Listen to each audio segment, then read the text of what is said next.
Yeah, we're gonna kill the alien guy after the shoot, so like keep it down low.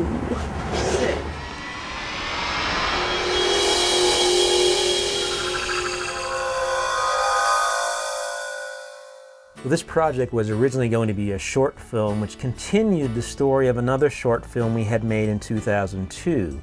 Dr. Cole, who was an archaeologist in the other movie that we did, this very mild-mannered academic person had to transform into someone basically like Sigourney Weaver, an alien, and become an alien hunter. Yeah, I heard your mom chases aliens. She used to dig up dinosaur bones, but then one day she found hundreds of bones like no one had ever seen before.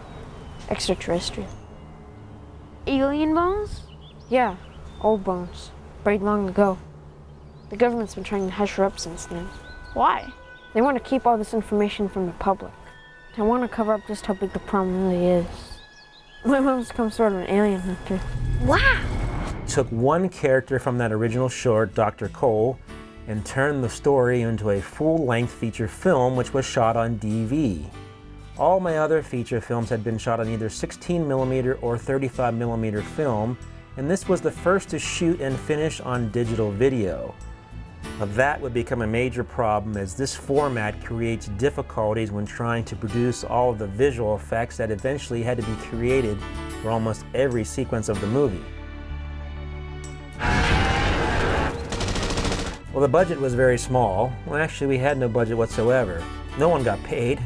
My wife, Pamela, our 5 kids, and some of our other family members, neighbors, and friends appear in the film along with some very excellent supporting actors.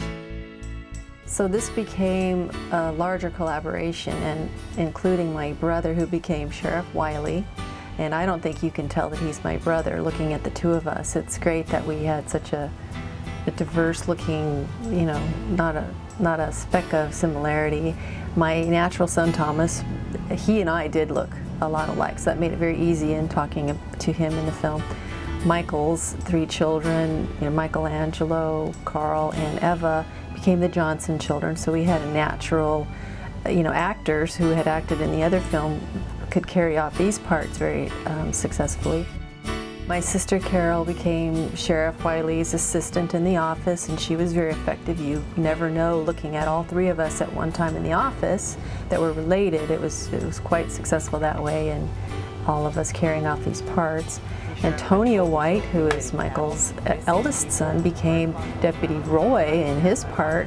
He was very effective in seeming like someone that was learning the trade of being a police officer, and you know, all of us were drawing from different people that we know from motion pictures and television. We recognized that a lot of the scenes that we did and things that we took from they are cliches, and they are from other films, and we actually enjoyed that, including those things in. It was very tongue-in-cheek, and at one point in the filming of this, we realized we almost should have turned this into a spoof. One moment, dear. Audrey, you know how I feel about your phraseology. And you know how I feel about you, Rex. The film was shot mostly on weekends, spanning nearly 4 years. Not something that we set out to do. Little by little, we would shoot a scene, edit it, and then have to wait until we could get everybody together again and shoot some more pages of the script.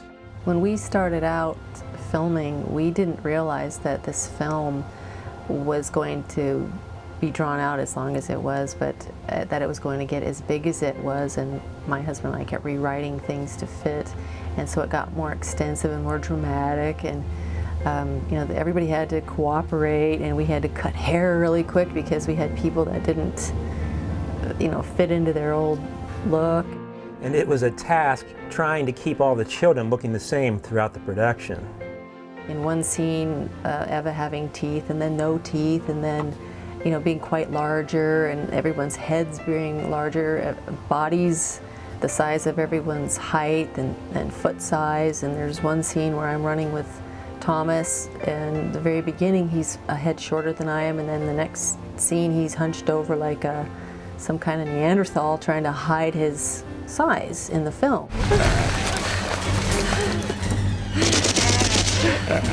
beyond what I could take carrying that gun anymore, chasing around.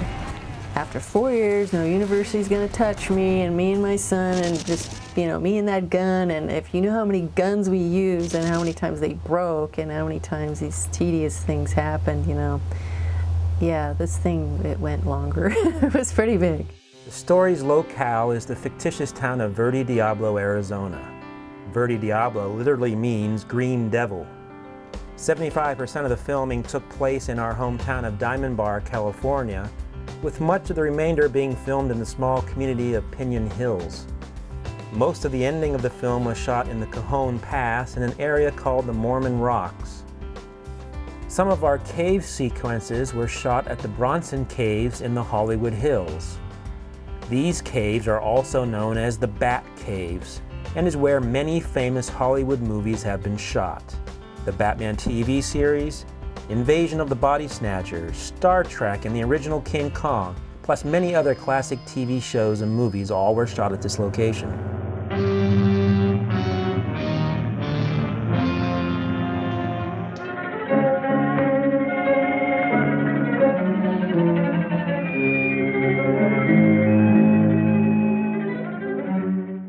We're in Hollywood, and hi, Mom.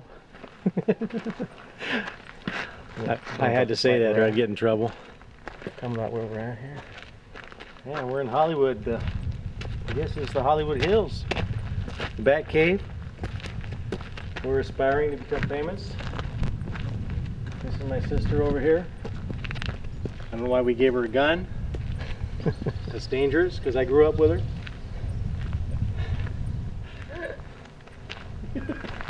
Yeah, but you gotta call me doctor, dude.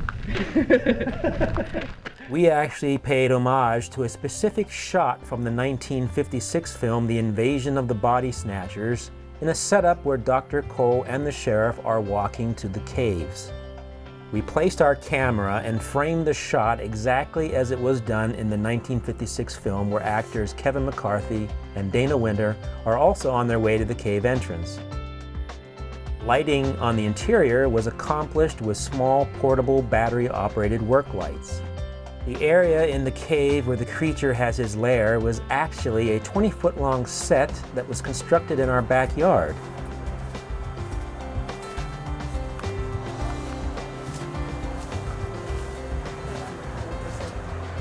When I say we gotta get out of here fast, I want to say it kind of like I did when you were at the tunnel back there, and I told you just go. It's like, we gotta get out of here. You know, I'm gonna do the same kind of thing. We gotta, you know, we can't pussyfoot around anymore. We gotta go.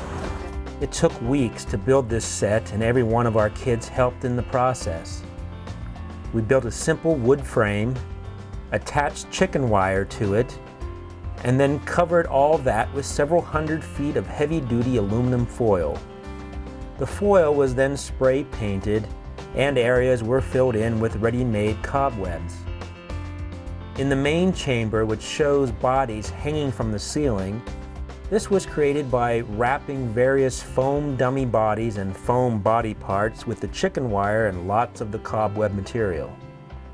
We filmed it all at night, lit it with several tungsten lights, and added some smoke for ambiance. And voila, something that looks like a spooky cave. Dr. Cole, come here, look at this. What the hell are these? Warren, these are our missing persons. A house adjuster came along and he was telling me he was going to go to the back of the house, and I realized we had our cave, the setup where the aluminum foil and the bodies hanging, they were wrapped and bloody, and I thought, oh my gosh, that guy's gonna go back there and just think he's in the House of Horrors or that we're serial killers or something, or else we're, you know, running a meat packing industry from the back of the house. So I had to go back with him, and he laughed. He thought that was really funny. We also had an incident while they were filming up on the hill with Zach and Matt, our actors that were playing Luke and Billy Ray. And they were filming with guns, and I guess somebody alerted that to the local police, and they showed up, 4 squad cars, 6 guys go up the back hill, sneaking up the back easement, and came upon my husband filming. And I don't know what I wasn't there, but I understand it was, they had their guns drawn, and were really concerned that something was going on our hill, so that was kind of interesting. Can't do my stupid line. Action. Yo, Joe. I guess I'll just catch up with you later, Roy, but you're talking, so I can't.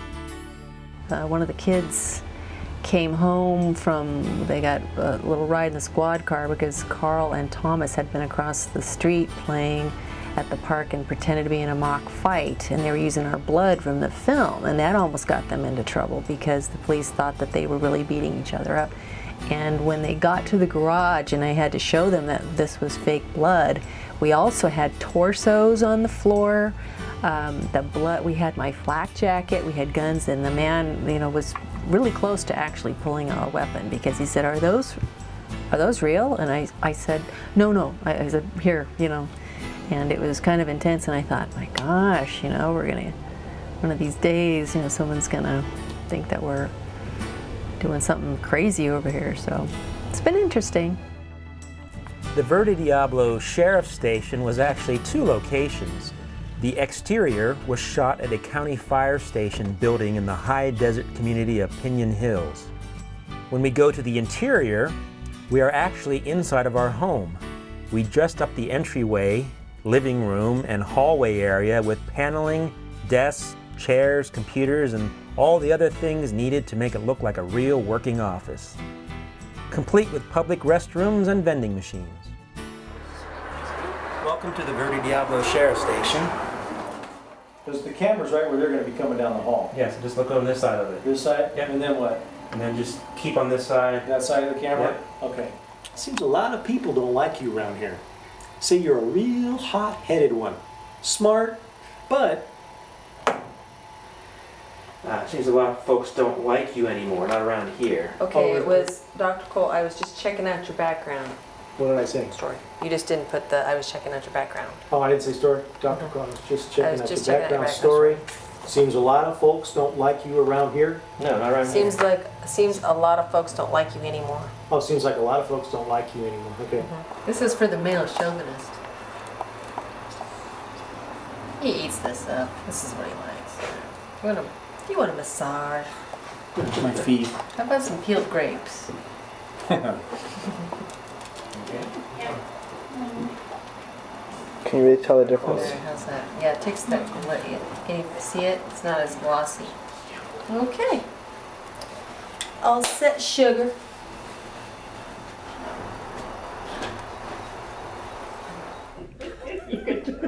That's good. Okay, ready? No, wait. Okay. Don't at least. And let the men of this town get to the bottom of this situation. It's stuck in it. It does it on mine. I kept dealing with that on this thing again too. Actually, can you hand me that first? Yeah. Thank you. Okay. Can you hold? Thanks so much. Sheriff, help! We have a situation here. Oh, I'm sorry. Am I supposed to do this? Yeah. Thelma, what's all the fuss about now? Sarah, Sheriff. Nothing. Not a bloody thing. I feel like I'm on the stage. Quit my job today. I'm walking out. That's it. You can't quit, Thelma. You're fired. Good for me. Oh, crap. I'm sorry. Oh, shoot. Oh, no, I'm not. Oh, I hope we're going to have 50 takes of me screwing up here. Sheriff, seems we got another situation here, and I blew it. Okay. Old man Peabody called and reported that he's missing 4 cattle and... Oh, Okay, that's okay. Eva, can you tell me anything about your character? Well, yeah. Is your character like you at all? Yes, How? because she's hyperactive and I'm hyperactive, and she's mean and I'm mean. Say that, So what's happening in this scene? Well, me and Pablo were supposed to run down here, but the second time I did it, I stabbed my hand and...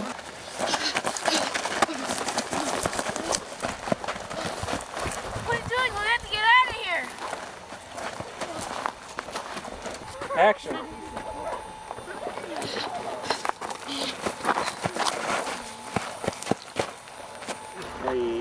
Action. Hold it right there. Drop the weapon. Dang it, sorry, my fault. This town's already lost too many people, including kids. And I don't want that to happen again. I screwed that up. And I don't want that to, I don't want it to happen again. I don't want it to happen again. Damn it. Okay. Okay, try it again. Okay. But I'm going to do, okay, I'm going to Roy, I'm not, and then I turn back and I'm going to go. So I put the hand up when I say son and then step away? Yeah. Leave them, right? Something like that? Okay, just take one step? Leave them. And then Maybe I shouldn't even step. I just act like I'm just one step. So it looks like I'm go forward or go. Well, you can step out, but just you have to say leave them in frame. And leave Okay. them, and then you can walk all the way through if you want. All right. Oh, you will. Down at the jail. Had a bug on my face. Okay. Sheriff, my name is, oh, sorry. My name is, anybody you want it to be? Okay. See, when I was doing my scene, I ran into a bush and cut my hand really bad. So yeah, I started bleeding for a long time. So maybe if you look at the scene, you'll look at my hand, see Band-Aid. This is my bad side. Oh, sorry. So Pamela, what is really your job in the movie? This is it. I'm the drink holder. Yep. I hold everything. Well, you're not just me.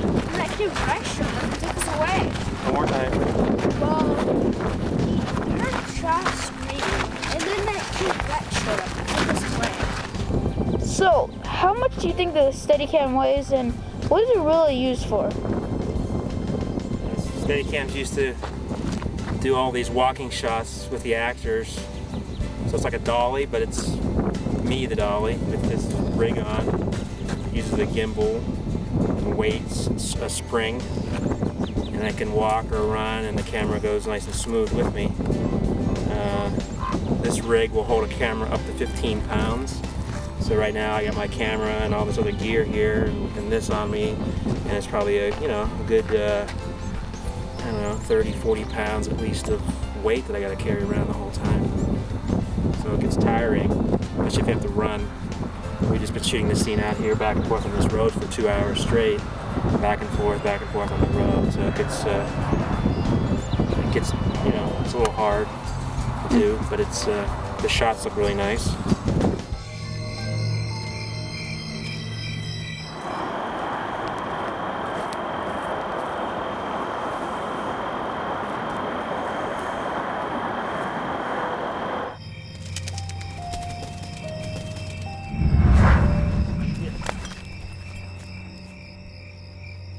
Tell him just, kind of keep his eyes looking at how much smoke is up there. If it gets to be too much, just to stop. And then if he needs to add more, add some more, but not just keep doing it. Action. When you're doing this, it feels like, I know. You know what I mean? I don't know, it's hard to describe. Like you're not really here. It's just goofy. It just feels, I'm faking it.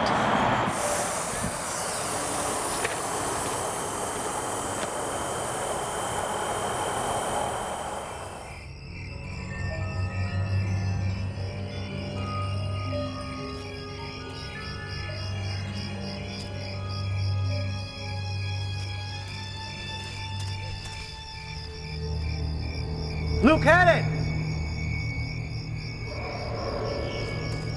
Billy Ray! The creature suit was constructed from a wetsuit that we painted and then added separate hands, feet, and a headpiece.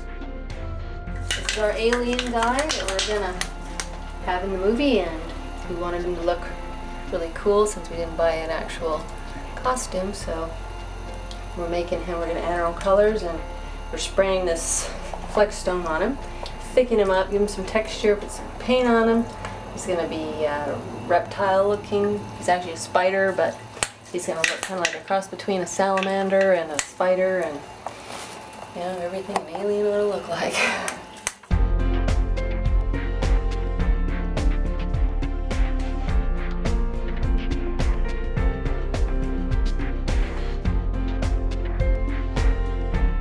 Where are my eyes?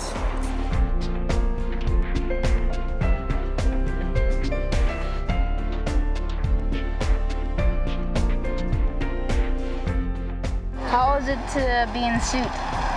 Excruciating. I bet it's hot in there. I know, that's why I said it's excruciating.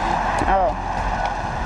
This is a specially designed glue gun that's been outfitted here with a piece of copper tubing going into an air compressor. We put the glue sticks in the back here.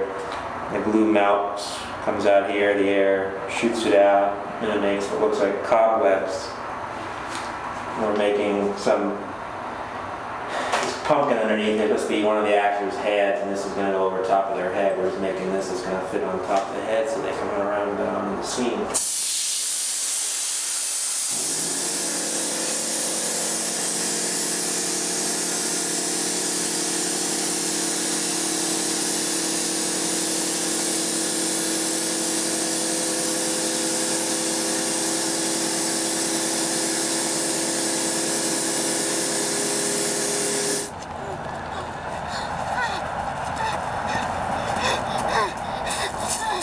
That was great. That's the take. Many shots had to be filmed in front of a green screen. We have the capability of creating a green screen that is 20 feet by 20 feet and would do this right behind our house and use the natural light of day to fill in the background and the actors, or the creature as well.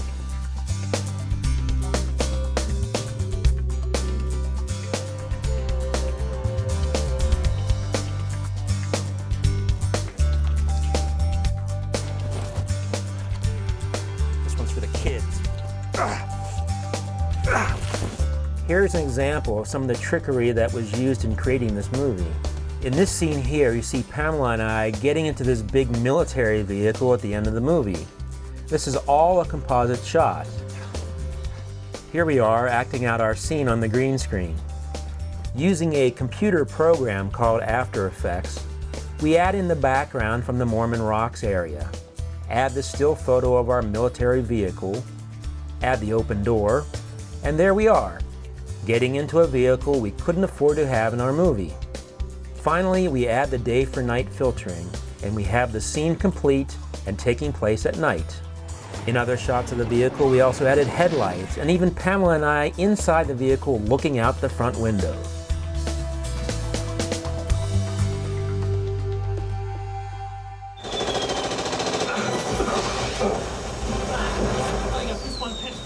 One of the major things that brings a whole film to life is the sound.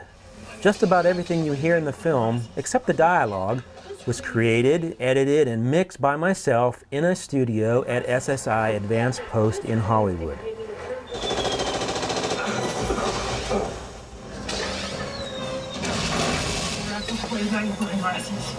Yeah, but this screen is dictating the terms of extermination. Whose extermination? It's like those ants used to fry under the magnifying glass when we were kids. Yeah, I can tell we're actually playing magnifying glasses.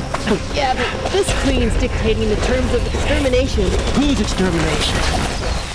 Professionally produced music scores are also problematic with a limited budget.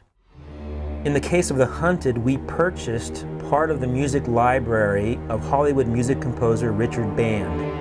Band has been creating film and television music for the past 30 years for films like Reanimator, From Beyond, and the Puppet Master films, plus TV shows like Walker, Texas Ranger, and Stargate SG-1.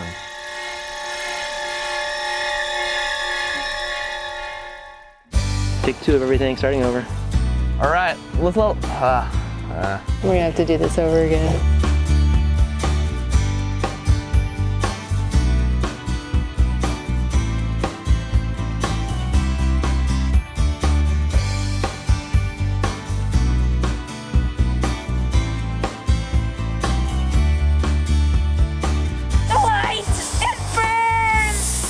I heard that.